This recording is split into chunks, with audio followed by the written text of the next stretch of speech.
And you know what time it is? It's time for KP's Video News.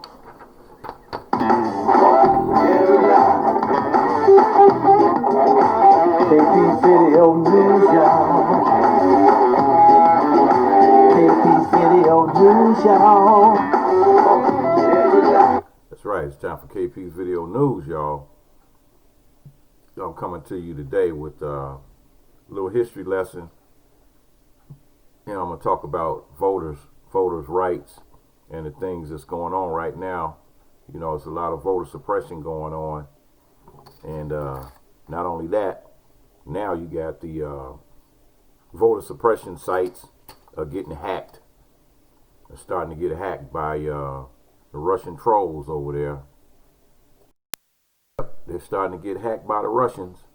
However, black people struggles with rights in the United States, and you see a lot of young people out there that are doing right things right now. The Black Lives Matter organizations and other different groups of people that have banded together to try to fight against racial injustice and things on that level. But you got to also pay attention to what's not going on right now. What's not going on is the fact that the United States government is not doing not one thing to help change the situation. They're not doing anything to help change it. And you are getting a few things that are being done on a local level, and in some cities they're trying to change the rights, trying to change a few things inside the police departments in some cities. But overall, nationwide, as far as the federal government is concerned, they're not trying to do anything. They're not trying to stop the killing of unarmed citizens. They're not trying to do anything on that level. So, but see, black people in this country are the only ones, the only group of people that historically have fought for the rights, equal rights and rights in this country. And the whole civil rights situation that was going on from the 50s, 40s, 50s, and 60s, that was signed into law in 1965. It was black people that put their lives on the line to get these rights. However, it seems like every other so-called minority benefited from it more than black people have. And it's mysterious to me why black people are always the ones that are fighting for these rights, constantly fighting for these rights for hundreds of years. And but at the same time, black people are the ones that are the most oppressed. And from the moment the first black people found themselves enslaved and oppressed on American shores, freedom became their single ambition. And through the centuries, for their children and their children's children, the most human desire remained constant and basic. They demanded freedom from bondage and the atrocities of rape, beatings, and family separations, freedom from lynching and political disenfranchisement, freedom from segregation, redlining, police brutality, discrimination, freedom finally from all the effects of racial hatred, which has long distorted this nation's democratic ideals. Over the summer, nationwide protests spurred by the killings of George Floyd and Breonna Taylor gave renewed urgency to those calls. They also underscored the grinding nature of progress. For despite the civil rights gains of previous generations, formidable work remains to be done. Yet, as our history has shown, black thinkers and activists, from the poorest of the poor to those with great power and means, have been critical in challenging America to do this work. Their voices matter. Their words, sometimes reflected here, express deep outrage and suffering, but also tremendous love and hope for their community and their country. Some of their calls for justice have been answered through legislation or litigation. Other demands remain painfully timely. Together, they offer a powerful opportunity to honor the past while working together to create more just a better future for all. And you got Harriet Tubman, and I'm gonna read a couple of quotes here. Here's a quote by Harriet Tubman. I had reasoned this out in my mind. There was one of two things I had the right to: liberty or death. If I could not have one, I would have the other, for no man should take me a slave. It's Harriet Tubman. And Robert Smalls. My race needs no special defense, for the past history of them in this country proves them to be equal of any people anywhere. And all they need is an equal chance in the battle of life. So we got activists on the right to vote, from 1865 all the way to 2020. In 1865, you had Frederick Douglass that stated, I am for the immediate, unconditional, and universal enfranchisement of the black man in every state in the Union. Without this, his liberty is a mockery. Without this, you might as well retain the same old slavery for his condition. Today, you have Eric Holder, former U.S. Attorney General under Barack Obama, and he said the struggle continues. After the 15th Amendment recognized the African American right to vote in 1870, some states responded by using violent intimidation, poll taxes, and literacy tests as barriers of voting. Today, those laws have mutated into the voter suppression efforts that target low-income and minority communities with disheartening effectiveness. And we've got to fight for real enfranchisement of black people. And W.E.B. Du Bois, it is stated as a particular and a peculiar sensation, this double consciousness, the sense of always looking at oneself through the eyes of others. One ever feels his two-ness, an American, a black man, two souls, two thoughts, two unreconciled strivings, two warring ideas, and one dark body whose dog strength alone keeps it from being torn asunder. And Ida B. Wells stated in 1900, it said, our watchword has been the land of the free and the home of the brave. Brave men do not gather by thousands to torture and murder a single individual. So, gagged and bound, he cannot make even a feeble resistance or defense. Neither do brave men and women stand by and see such things done without compunction of conscience, nor read them without protest. So, this stuff goes on, man. This stuff goes on. And Richard Wright in 1941 said, we black folk, our history and our present being are a mirror of all the manifold experiences of America. What we want, what we represent, and what we endure is America is. If we black folk perish, America will perish as well. So, I looked at it and I thought about it. I said, you know what, man, it's been so crazy and a lot of stuff going on. But one thing that I noticed is that those politicians that used to come into the black community before election time, that used to come to the black community to try to, get you to, talk to you about, yeah, come vote for me. They don't even come to the black community anymore. They don't go to the black community anymore. And what they really do now is they send somebody with a paper bag full of money. They don't even bring it in a briefcase. They come into the community with a paper bag full of money. They go to the coons and the Sambos that are for sale, and they give them that bag full of money.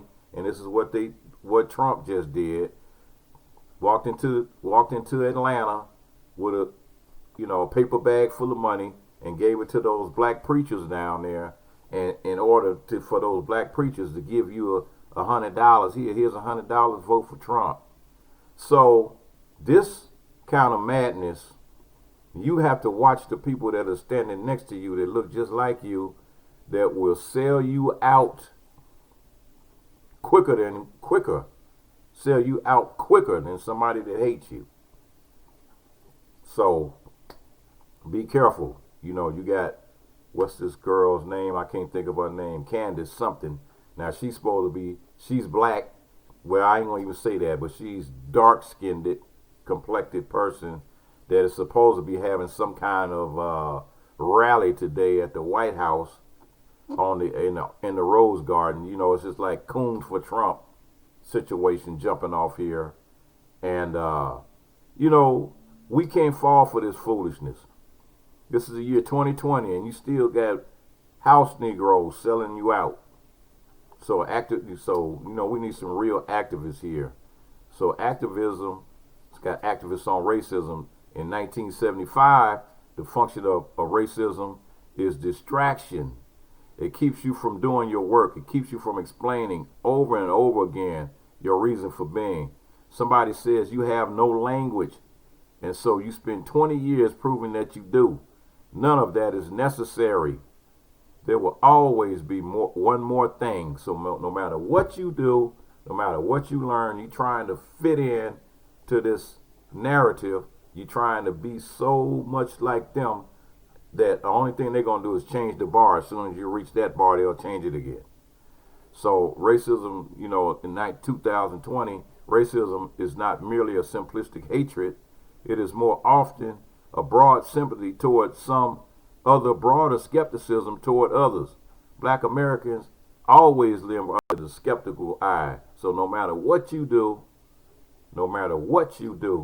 you're going to always be the person that they try to force you to be.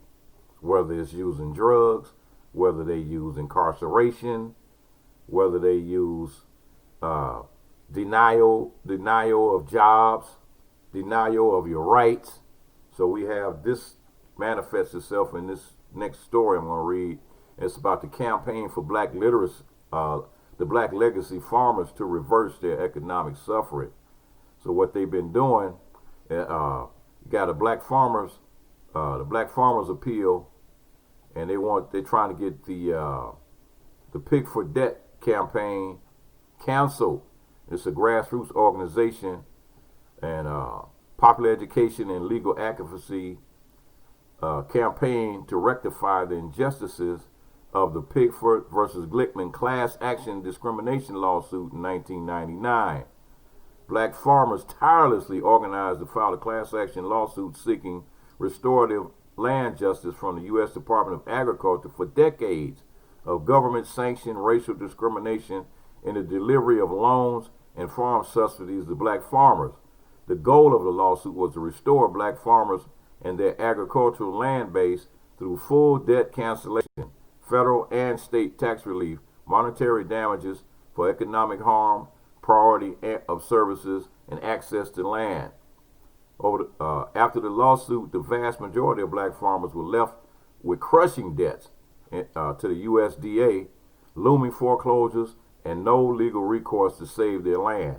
The USDA continues to foreclose on black farms and black farmers suffering under unconscionable farm ownership loan debts that were to be canceled. Of the more than $1 billion in damages paid by the USDA, only 4.8% went to debt relief. The sticker shock of that $1 billion settlement buried the truth that the $50,000 cash payments meant little for black farmers who owed multiple times that value. The $50,000 compensation payment was derived through woeful conjecture. In other words, they stated that the Tuskegee experiment survivors received $37,000, so therefore $50,000 was enough for the black farmer. So, referring to the dire statistics of priority services in the 2012 Monitor's final report on good faith implementation of the government consent decree, Lloyd Wright, former director of the Office of Civil Rights of the U.S. Department of Agriculture, noted the following: only one black farmer received priority consideration for land inventory. Only 29 black farmers received priority consideration for farm ownership loans, and only 76 farmers received priority consideration for farm operating loans. So the same little garbage discrimination, man, it still goes on. I'm telling you now, it's still going on right today. Right today. And these are black farmers that are fighting for their rights to keep their farms, because, you know, usually what happens is every year the farmers usually need to go to the farm, you know, the USDA and the Farm Administration, and say, hey, we need money for seeds, we need money for a new tractor, this and that and that and that. And when you go in and you get it, and then you're able, once you're able to make money off of your farm, then you're able to pay back what's going on. But what's been going on here is that since 1999, they instead of paying the government, giving you this money that you need, they don't give you the money. What they do is they pass on the debt to you for the money that they gave to the white farmers. So it's a dirty trick, man. It's a dirty trick. I had family relatives that the government actually gave a check to every month to keep them from farming, instead of giving them the money that they needed to get the seeds and everything they needed at the beginning of the planting season. They paid them to not farm. So as a result, you have a lot of black farmers that have resulted to, instead of farming, they started creating catfish farms and making money off that. So on to the next story. You have a documentary raising awareness about voter suppression attacked by Russian bots. So with less than 2 months before the 2020 presidential election, a documentary raising awareness about voter suppression faced attempted hacks by bots from 10 different countries, including Russia. There were more than 560 attacks. 560 attacks. The Mulholland Foundation was alerted to the attacks within minutes of launching a Google ad campaign about After Selma, the film After Selma by Emmy-winning filmmaker Loki Mulholland takes a deep dive into the history of voter suppression and why we need to challenge it to preserve democracy and equality for all. Mulholland joins New York Times best-selling author Carol Anderson and civil rights activist Joanne Bland to explore specific laws and events that have allowed voter suppression to persist. To underscore how fragile our democracy is at this time, After Selma is about ensuring each and every U.S. citizen has access to the most vital right, which is the right to vote. And almost instantly, we were attacked by the same forces that meddled in the 2016 election. This is serious and is dangerous, said Mulholland, and we must be vigilant to protect our democracy and the information to prevent voter suppression as those who seek to undermine it. And they are trying again, man. They're trying their best to stop this information. There's all this propaganda out there, but you know, hey, when you have somebody in that's in the White House that is trying to suppress your vote, you know, they're not trying to do anything to stop all this hacking and all this intervention. As a matter of fact, the first thing Trump did when he got in office was he disbanded that commission, the commission that handled anything to do with the hacking of the United States electoral system. So he got rid of that because it was to his advantage to get rid of it. And his last story is, got an African American sue the United States, an Inter-American Commission for the right to manage the coronavirus.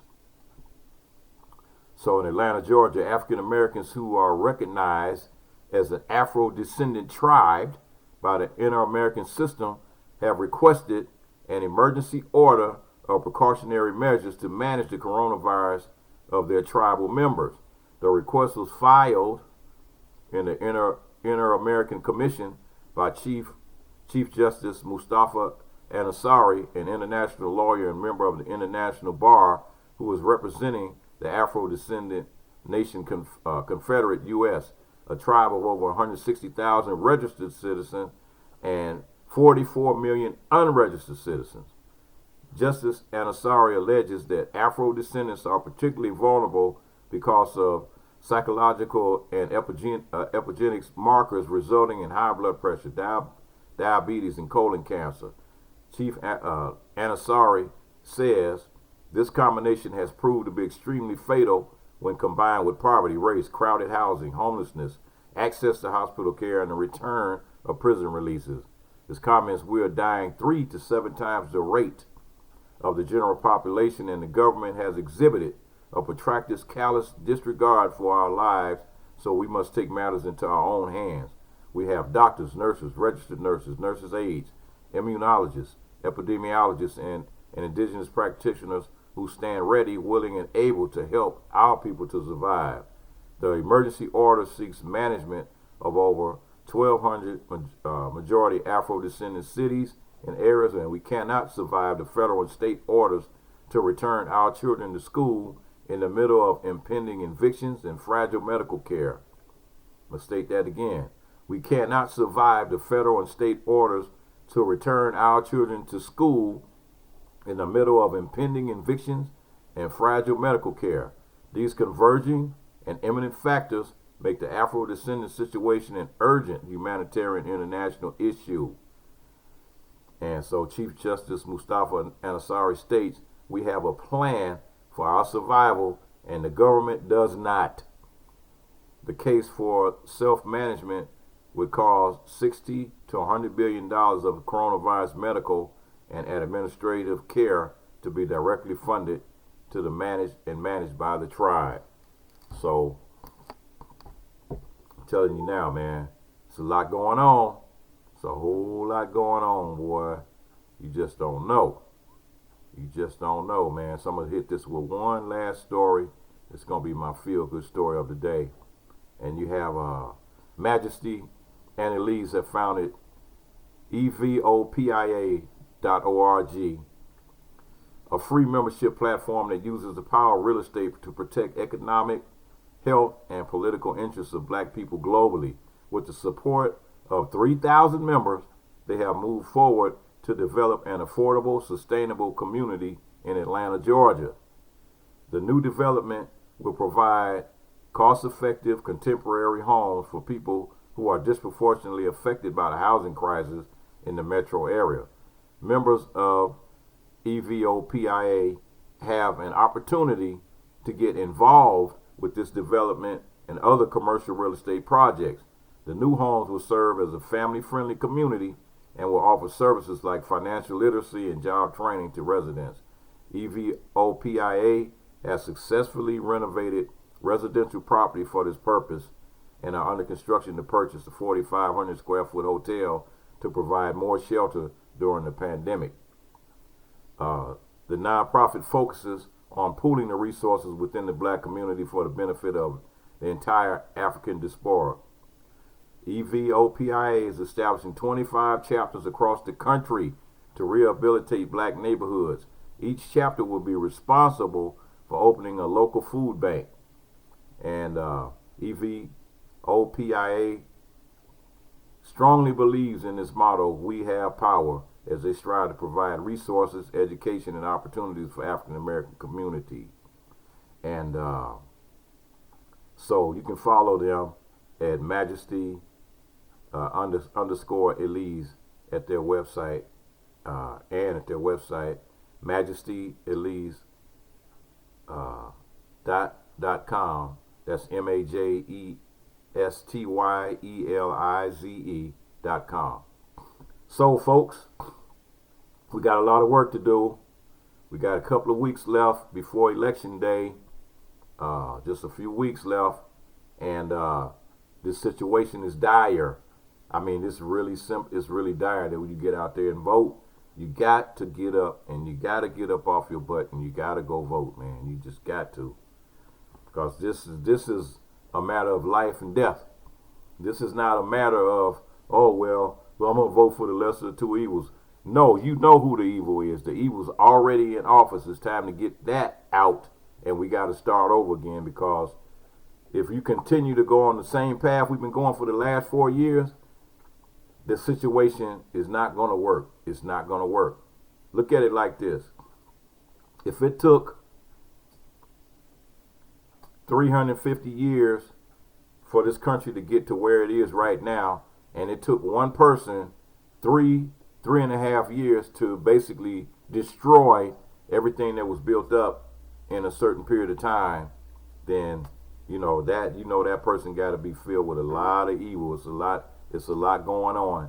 So don't be fooled, don't be tricked, and don't be bamboozled into thinking this clown likes you, because he don't give a damn about it.